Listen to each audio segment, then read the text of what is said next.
لوٹن میں آباد کشمیریوں کی جانب سے بھی بھارتی جارحیت کی شدید مذمت۔ لوگوں کا کہنا ہے بھارت خطے کا امن داؤ پر لگا رہا ہے۔ مزید کیا کہا ہے لوگوں نے، آئیے دیکھتے ہیں۔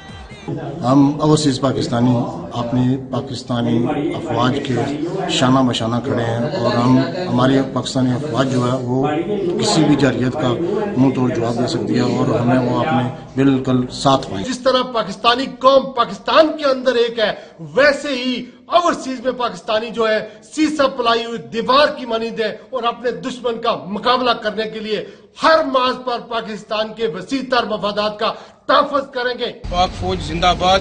The government are doing good thing. Imran Khan is doing good thing.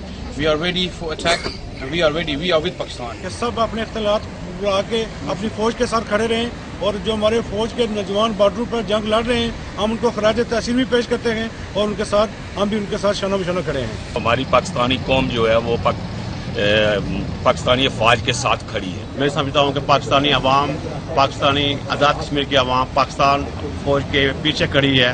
ہم جان دینا بھی جانتے ہیں اور جان لینا بھی جانتے ہیں۔ بھارت یہ نہ بھولے، ہم اللہ کے فضل و کرم سے ہم پاکستانی ہیں، مسلمان ہیں، الحمدللہ ہم ہر طریقے سے ہر محاذ پر بھارت کا جواب دینے کے لیے تیار ہیں۔